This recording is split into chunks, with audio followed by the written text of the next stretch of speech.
নমস্কাৰ আপোনালোক সকলোকে পুনৰবাৰ স্বাগতম নাজমাই মজিদ বন্ধুসকল পলকতে চাওক আজি 9টা গুৰুত্বপূৰ্ণ খবৰ প্ৰথমটো খবৰ ৰাজ্যত বন্ধ কৰা হ'ব লটাৰী খেল আৰু তীৰ খেল লটাৰী খেল আৰু তীৰ খেলত জড়িত হ'লেই যাব লাগিব জেললৈ সুদখোৰৰ বিৰুদ্ধে ৰাজ্যত অভিযান চলোৱাৰ পিছত এইবাৰ লটাৰী তীৰ খেল আৰু জুৱাৰীৰ বিৰুদ্ধে ৰাজ্যত চলিব অভিযান এই সন্দৰ্ভত কঠোৰ নিৰ্দেশ মুখ্যমন্ত্ৰী হিমন্ত বিশ্ব শৰ্মাৰ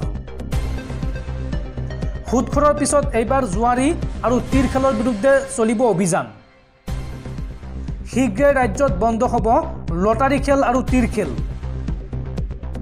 বিহুৰ পিছতে লটাৰী আৰু তীৰ খেলৰ বিৰুদ্ধে চলিব অভিযান লটাৰী আৰু তীৰ খেলৰ লগত জড়িত হ'লে যাব লাগিব জেললৈ লগতে নকল সোণৰ বিৰুদ্ধেও ৰাজ্যত চলিব অভিযান লটাৰী আৰু তীৰ খেলৰ কথাই মোক আমনি কৰিছে এই মন্তব্য মুখ্যমন্ত্ৰীয়ে লগতে কয় এইসমূহৰ বিৰুদ্ধে ৰাজ্যত শীঘ্ৰে চলিব অভিযান আৰু লটাৰী খেল আৰু তীৰ খেলৰ লগত জড়িত কোনো লোক হাৰি যাব নোৱাৰিব এই খেলসমূহৰ লগত জড়িত হ'লেই যাব লাগিব জেললৈ এই মন্তব্য মুখ্যমন্ত্ৰী ডক্টৰ হিমন্ত বিশ্ব শৰ্মাৰ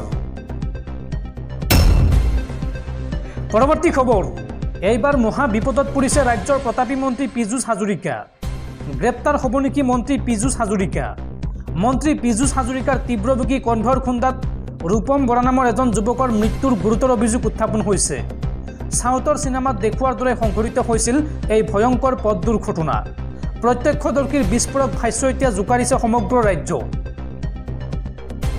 এইবাৰ মহা বিপদত পৰিছে ৰাজ্যৰ প্ৰতাপী মন্ত্ৰী পীযুষ হাজৰিকা মন্ত্ৰী পীযুষ হাজৰিকাৰ বিৰুদ্ধে গুৰুতৰ অভিযোগ উত্থাপন হৈছে ৰাজ্যৰ প্ৰভাৱশালী মন্ত্ৰী পীযুষ হাজৰিকাৰ কণ্ঠৰ খুন্দাত এজন যুৱকৰ মৃত্যু হোৱাৰ গুৰুতৰ অভিযোগ উত্থাপন হৈছে মন্ত্ৰী পীযুষ হাজৰিকাৰ কণ্ঠৰ খুন্দাত নিহত হৈছে 30 বছৰীয়া ৰূপম বৰা নামৰ এজন যুৱকৰ গুৱাহাটীৰ খানাপাৰাত সংঘটিত হয় এই চাঞ্চল্যকৰ পথ দুৰ্ঘটনা দেওবাৰে নিশা সংঘটিত হৈছিল এই ঘটনা প্ৰত্যক্ষদৰ্শীৰ অভিযোগ কিয়া কাৰ্নিভেলৰ কনভয় আছিল আৰু কিয়া কাৰ্নিভেলখনৰ শেষৰটো নম্বৰ আছিল 1111 ফুল স্পীডত আহিছিল এই বাহনখন আৰু দাক্ষিণাত্যৰ চিনেমাত দেখুৱাৰ দৰে সংঘটিত হৈছিল এই ভয়ংকৰ দুৰ্ঘটনা ট্ৰেফিক আইন ভংগ কৰি আহিছিল মন্ত্ৰীৰ কনভয় এই ঘটনা সংঘটিত হোৱাৰ পিছতেই ৰাজ্যজুৰি ব্যাপক প্ৰতিক্ৰিয়া সামাজিক মাধ্যমত ককৰ্থনাৰ সন্মুখীন হৈছে মন্ত্ৰী পীযুষ হাজৰিকা এই সন্দৰ্ভত বিৰোধী দলৰ ফালৰ পৰাও গৰিহণা দিছে মন্ত্ৰী পীযুষ হাজৰিকাক আৰু খানাপাৰাৰ সেই চাঞ্চল্যকৰ দুৰ্ঘটনাক লৈ প্ৰতিক্ৰিয়া প্ৰকাশ কৰিছে কৃষক মুক্তি সংগ্ৰাম সমিতিৰ সাধাৰণ সম্পাদক বিদ্যুৎ শইকীয়াইও খানাপাৰাৰ পথ দুৰ্ঘটনাক গাত দিবলৈ চেষ্টা কৰাৰ অভিযোগ উত্থাপন কৰিছে বিদ্যুৎ শইকীয়াই পৰৱৰ্তী খবৰ সাৱধান কোভিডৰ পাছত এইবাৰ বিশ্বত আহিছে পেৰট ফিভাৰ নামৰ আন এক বিশেষ ৰোগ এতিয়ালৈকে পেৰট ফিভাৰত আক্ৰান্ত হৈ 5জন লোকৰ মৃত্যু হৈছে মানুহৰ বাবে হ'ব পাৰে অতি মাৰাত্মক আৰু এই সন্দৰ্ভত সাৱধানে থাকিবলৈ আহ্বান জনাইছে বিশ্ব স্বাস্থ্য সংস্থা চমুকৈ WHO সাৱধান কোভিডৰ পাছত এইবাৰ বিশ্বত আহিছে পেৰট ফিভাৰ নামৰ আন এক বিশেষ ৰোগ এতিয়ালৈকে এই পেৰট ফিভাৰত মৃত্যু হৈছে 5জন লোকৰ বিশ্ব স্বাস্থ্য সংস্থা চমুকৈ WHOৰ মতে অতি মাৰাত্মক এই পেৰট ফিভাৰ ৰোগবিধ ইতিমধ্যে 80জন লোকৰ দেহত পোৱা গৈছে এই সংক্ৰমণ ইউৰোপৰ 4খন দেশত ভয়ংকৰভাৱে বিয়পিছে পেৰট ফিভাৰ চৰাইৰ দেহত পোৱা বেক্টেৰিয়াৰ ফলত বিয়পে এই সংক্ৰমণ উল্লেখযোগ্য যে 2023 বৰ্ষতো এই পেৰট ফিভাৰত মৃত্যু হৈছিল কেইবাজনো লোকৰ কুকুৰা চৰাইৰ পৰাও হ'ব পাৰে এই পেৰট ফিভাৰ সংক্ৰমিত পক্ষীৰ মল সংস্পৰ্শলৈ আহিলে এই ফিভাৰত আক্ৰান্ত হ'ব পাৰে শুকান কাহ জ্বৰ মূৰৰ বিষ মাংসপেশীৰ বিষ অধিক ঠাণ্ডা লগা এইসমূহ হৈছে এই ৰোগবিধৰ লক্ষণ আৰু শৰীৰত 5 পৰা 14 দিন পৰ্যন্ত পেৰট ফিভাৰৰ প্ৰভাৱ দেখিবলৈ পোৱা যায় আৰু চিকিৎসা নকৰিলে সংক্ৰমিত লোকৰ মৃত্যু পৰ্যন্ত হ'ব পাৰে আৰু এই ৰোগবিধক লৈ পুনৰ বিশ্ববাসীক সাৱধানবাণী শুনাইছে বিশ্ব স্বাস্থ্য সংস্থাই বন্ধুসকল তাৰপিছত 4 নম্বৰ খবৰটো জনোৱাৰ আগতে আপোনালৈ এটা সৰু ৰিকুৱেষ্ট, যদি তালৈকে এইটো ভিডিঅ'ত লাইক কৰা নাই তেন্তে প্লিজ এটা লাইক কৰি দিয়ক আৰু এনেকুৱা ধৰণৰ নতুন নতুন ভিডিঅ' পাবলৈ চেনেলটো ছাবস্ক্ৰাইব কৰি কাষত থকা বেল আইকনটো প্ৰেছ কৰি ৰাখক। পৰৱৰ্তী খবৰ, 2024 লোকসভা নিৰ্বাচনক লৈ ডাঙৰ খবৰ। দেশত পুনৰ হ'ব মোদী চৰকাৰ। নিৰ্বাচনৰ পূৰ্বে ইণ্ডিয়া টিভি আৰু CNXে প্ৰকাশ কৰিছে অপিনিয়ন পল আৰু এই সমীক্ষা অনুসৰি কেন্দ্ৰত পুনৰ NDA চৰকাৰৰ ইংগিত। লোকসভা নিৰ্বাচনৰ প্ৰাকক্ষণত ইণ্ডিয়া টিভিৰ অপিনিয়ন পল প্ৰকাশ। ইণ্ডিয়া টিভি আৰু CNXৰ অপিনিয়ন পলত কেন্দ্ৰত পুনৰ NDA চৰকাৰৰ ইংগিত। NDA 2024 লোকসভা নিৰ্বাচনত 378খন আসন লাভ কৰিব বুলি এই অপিনিয়ন পলত প্ৰকাশ পাইছে আৰু ইণ্ডিয়া মিত্ৰজোঁটে 98খন আসন লাভ কৰাৰ ইংগিত দিছে। বিজেপিয়ে অকলে 335খন আসন লাভ কৰিব বুলি প্ৰকাশ পাইছে এই সমীক্ষাত আৰু কংগ্ৰেছে মাত্ৰ 37খন আসন লাভ কৰাৰ ইংগিত দিছে এই অপিনিয়ন পলে। অসমত বিজেপি মিত্ৰজোঁটে 12খন আসন লাভ কৰাৰ ইংগিত। বিজেপিয়ে অসমত 10খন আসন লাভ কৰিব বুলি প্ৰকাশ পাইছে আৰু লগতে AJPয়ে এখন আসন লাভ কৰাৰ ইংগিত দিছে এই অপিনিয়ন পলে। লগতে UPPLে এখন আসন লাভ কৰাৰ কথা ক'লে এই অপিনিয়ন পলে আৰু লগতে কংগ্ৰেছে অসমত এখন আসন লাভ কৰিব, AIUDFে এখন আসন লাভ কৰাৰ সম্ভাৱনা আছে। শেহতীয়া এই সমীক্ষাত প্ৰকাশ পাইছে এই তথ্য। পৰৱৰ্তী খবৰ, প্ৰধানমন্ত্ৰী নৰেন্দ্ৰ মোদীয়ে অহা 9 মাৰ্চত অসমত উন্মোচন কৰিব অসমীয়াৰ সূৰ্যবীৰ্যৰ প্ৰতীক লাচিত বৰফুকনৰ প্ৰতিমূৰ্তি আৰু সেই হেতুকে 9 মাৰ্চৰ দিনটোত ৰাজ্যবাসীক প্ৰতিবাদ নকৰিবলৈ আহ্বান মুখ্যমন্ত্ৰী ডক্টৰ হিমন্ত বিশ্ব শৰ্মাৰ। 9 মাৰ্চত অসমলৈ আহিব প্ৰধানমন্ত্ৰী নৰেন্দ্ৰ মোদী আৰু 9 মাৰ্চত সম্ভাৱ্য আন্দোলনক লৈ মুখ্যমন্ত্ৰীয়ে জনাইছে বিশেষ আহ্বান। এই দিনটোত প্ৰতিবাদ কৰিলে বীৰ লাচিত বৰফুকনক অপমান কৰা হ'ব। এই দিনটোত কোনো অসমীয়াই প্ৰতিবাদ কৰিব নালাগে, এই মন্তব্য মুখ্যমন্ত্ৰীৰ।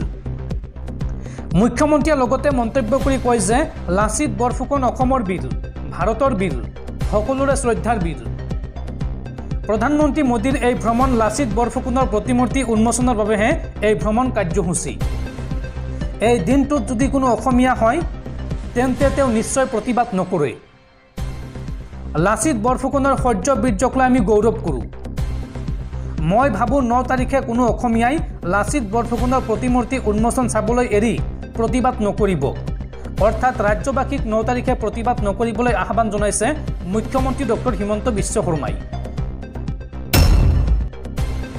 পৰৱৰ্তী খবৰ, কোভিড ভেকচিন লোৱাসকলৰ বাবে জৰুৰী খবৰ।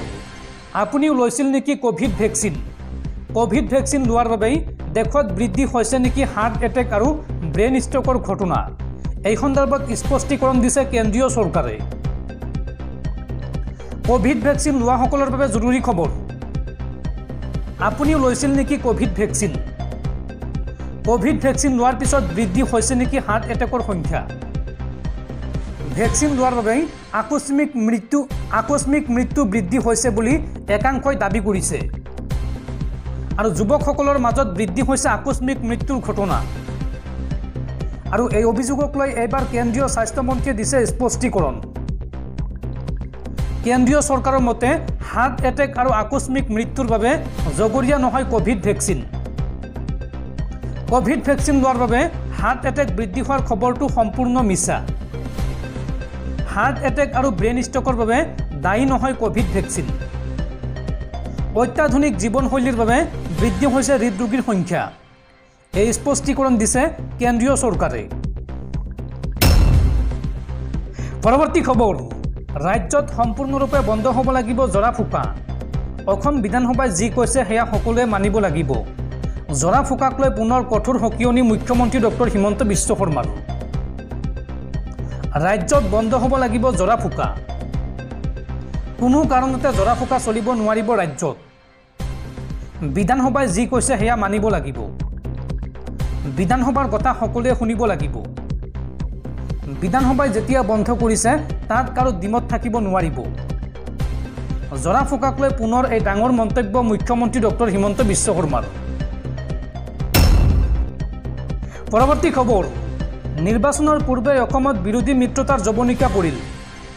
তৃণমূল কংগ্ৰেছে এইবাৰ পৃথককৈ প্ৰাৰ্থী দিব অসমৰ 4টা সমষ্টিত আৰু এই সন্দৰ্ভত পশ্চিমবংগৰ মুখ্যমন্ত্ৰী তথা তৃণমূল কংগ্ৰেছৰ মুৰব্বী মমতা বেনাৰ্জীলৈ প্ৰেৰণ কৰিছে প্ৰাৰ্থীৰ তালিকা। অসমত ভূপেন বৰা মিত্ৰতা ভংগ কৰাৰ অভিযোগ তৃণমূল কংগ্ৰেছৰ নেত্ৰী সুস্মিতা দেৱৰ। পৰৱৰ্তী খবৰ, গুৱাহাটীত যধে মধে চিকিৎসা কৰোঁতে সাৱধান। গুৱাহাটীত এইবাৰ গ্ৰেপ্তাৰ হৈছে ভুৱা চিকিৎসক। বিগত 40 বছৰ ধৰি চলাই আছিল চিকিৎসা। গুৱাহাটী মহানগৰীত এইবাৰ ফাদিল হৈছে ভুৱা চিকিৎসকৰ কীৰ্তি। যোগ্যতা নথকাকৈয়ে 40 বছৰতকৈ অধিক সময় ধৰি চিকিৎসকৰ বেশ লৈ অৱশেষত আৰক্ষীৰ জালত পৰিছে এজন লোক। 4 দশকৰ অধিক সময় চিকিৎসা চৰ্চা কৰি কথিত ভুৱা চিকিৎসকজনৰ নাম প্ৰেমানন্দ ৰায় আৰু মঙলবাৰে নিশা ৰায়ক গ্ৰেপ্তাৰ কৰে গুৱাহাটী মহানগৰ আৰক্ষীয়ে। অভিযোগ অনুসৰি বিগত 40 বছৰ ধৰি তেওঁ গুৱাহাটীৰ লাল গণেশ এলেকাৰ নিউ মহামায়া মেডিকছ ফাৰ্মাচীত ৰোগীৰ চিকিৎসা কৰিছিল। জানিব পৰা মতে ৰায়ে পশ্চিমবংগৰ সুৰেন্দ্ৰ নাৰায়ণ নামৰ এজন বৈধ চিকিৎসকৰ পঞ্জীয়ন নম্বৰ ব্যৱহাৰ কৰি নিজকে এজন যোগ্য চিকিৎসক হিচাপে পৰিচয় দি আহিছিল।